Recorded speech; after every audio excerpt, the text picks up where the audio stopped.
This podcast is brought to you by the IIEA, sharing ideas, shaping policy. Good afternoon, everybody. My name is Barry Colfer, and I'm the Director of Research here at the Institute of International and European Affairs in Dublin. A very warm welcome to everybody, both here in person and online.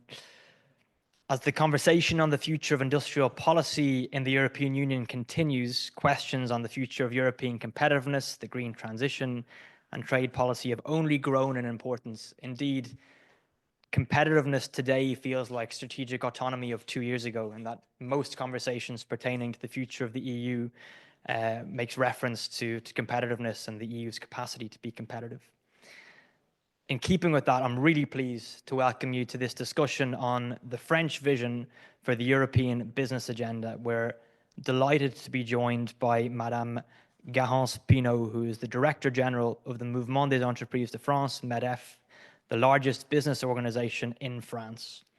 Before joining MEDEF, Garance served as European advisor to the French President, Emmanuel Macron.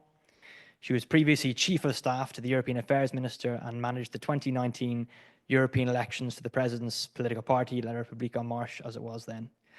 She also worked as the Deputy Director of Social Relations at MEDEF and as a diplomatic advisor to the Office of the Minister for Labour. In addition to this, Garance has worked for the UN and the OSCE in the field of human and asylum rights. Before handing over to our speaker for 20 minutes or less, if you wish, remarks, just a couple of housekeeping. Following our presentation, there will be a questions and answers, as is convention. Those here in the room in Dublin, please raise your hands. Those online, please use the Q&A function on Zoom to register your questions. All of the discussion today is on the record. And my final thing to do is just to most sincerely thank Madame Céline Place, our relatively new ambassador from France here in Dublin. A very sincere welcome to the Institute. And just to say, we're always thrilled with our kind of regular and excellent interaction with the French embassy here. So just a big thanks to your team as ever for the seamless organization of this and every other engagement we tend to have. So that's it from me until the Q&A. Madame Pineau, over to you.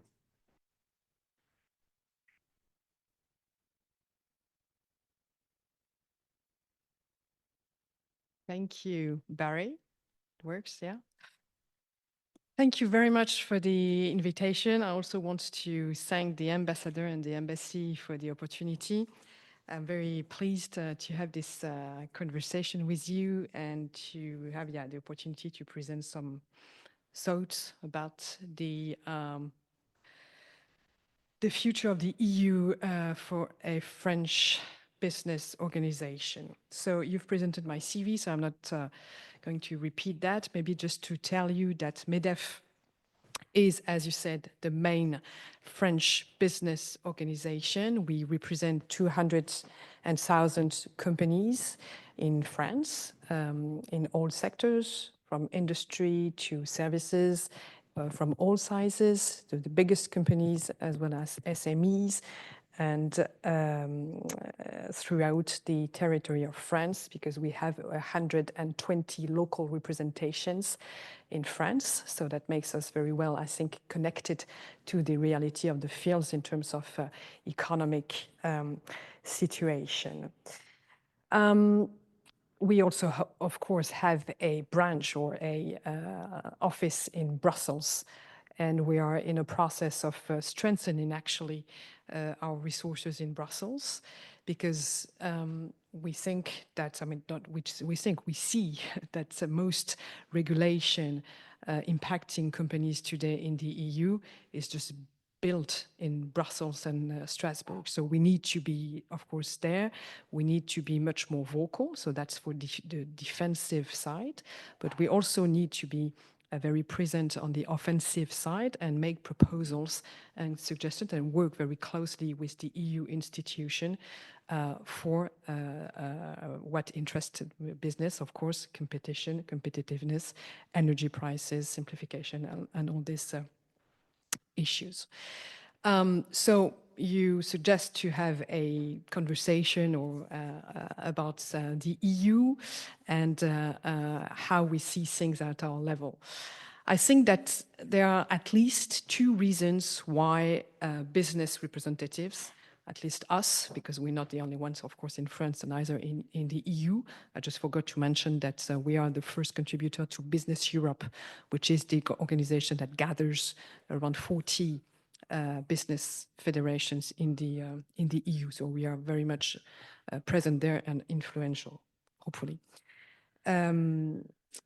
Two reasons I was saying that business representatives raise their voice in the current context. The first one is that I think that competitiveness issues have never been as high on the agenda, on the EU agenda.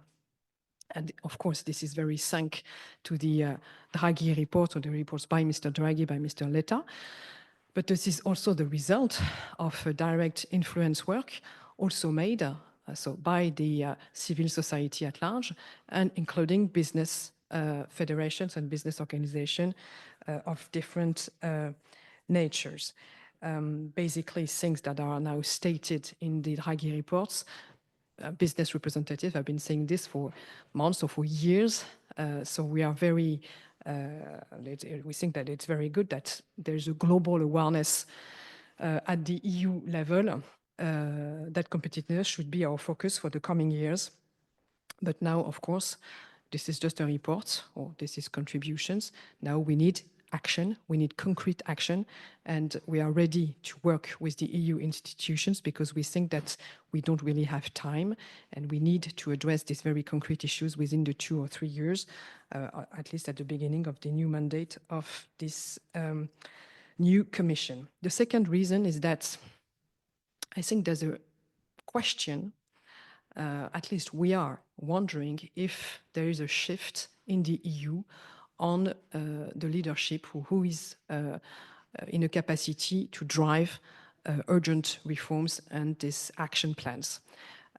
Member states are in different situations due to political national context, due to economic situation. And I think that at the beginning of this new mandate, the President of the Commission has a great power, maybe more than during the first cycle for 5 years. And to be honest, I'm not sure in what state of mind she is, and we'll see that probably at the end of this year, once the hearings are done and once she's in a capacity to start to deliver. But of course, what the message we want to send to the Commission and the commissioners are that business is ready and to contribute very concretely to the action plan, and that since she's got power, she's the driving force to implement what she says should be implemented, meaning starting by the Draghi report. So we are in a situation where basically we know, thanks to Draghi again, the what. Now we need to invent the how, and we probably need to collectively give us a timeline to implement this how.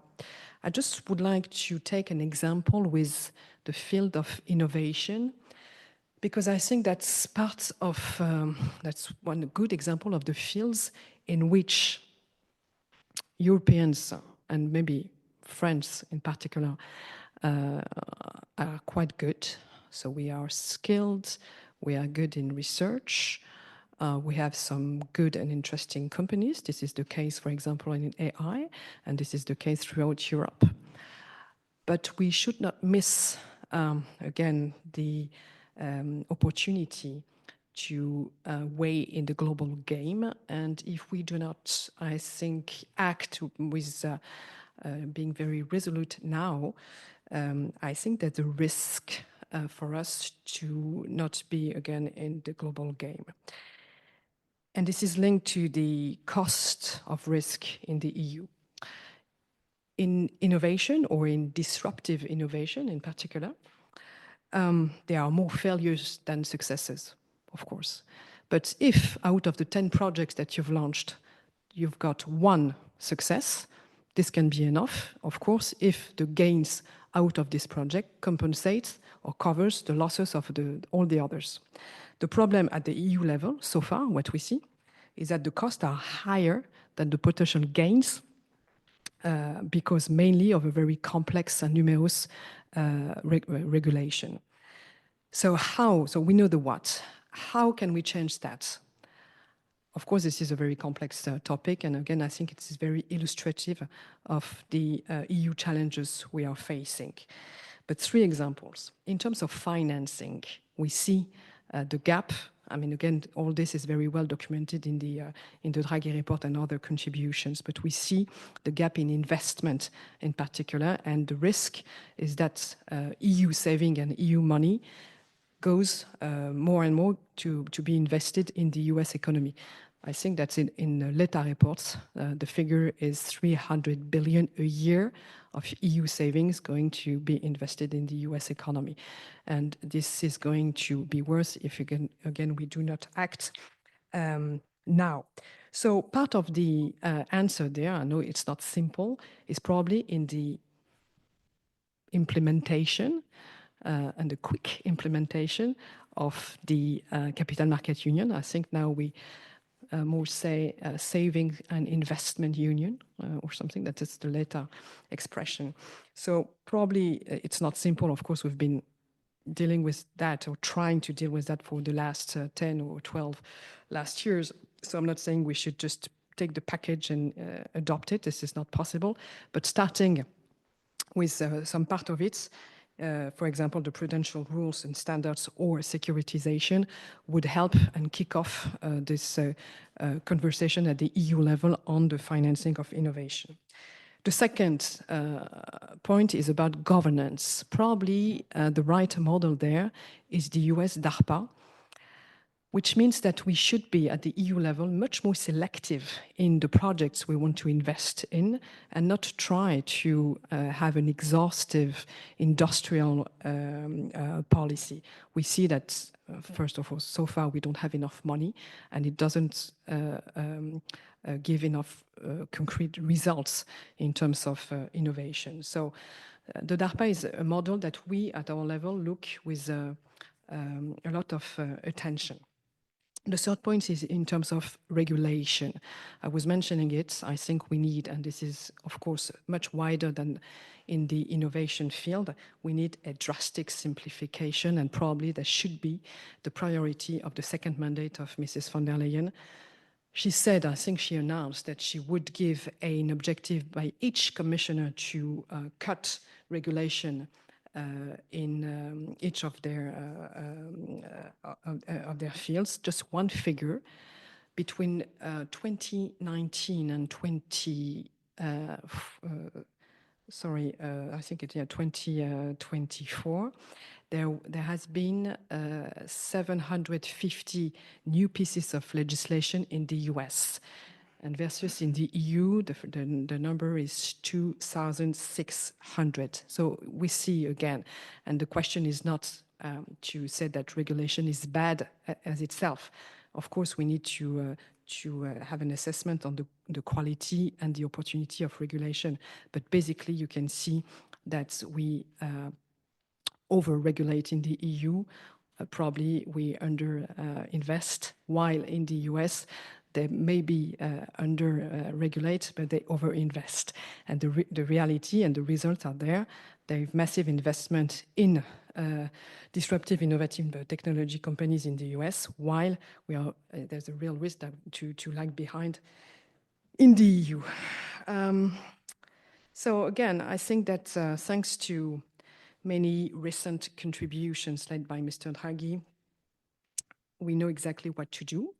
So again, we're not saying that we should implement everything at the same time now in the coming months, but at least kick off and give us, meaning the representative of business, the conviction that, the feeling that she's ready and they are ready collectively to act in that direction, would be very appreciated, because the feeling sometimes it's that if we do not act, we will be just kicked out of the global game. Just one last word about the situation in our country, and I'm just leaving behind the political situation, which is just a bit messy at the moment. But structurally, if we want to have a strategic conversation at the EU level with all the others, with Brussels, with Berlin, and with the others, I think that we should, and we are trying to help doing this, clear messages on our capacity to present a credible financial situation. And this is probably the first condition, again, to have a new, again, strategic conversation with the Europeans and our partners. Otherwise, there's a risk probably not to be listened to.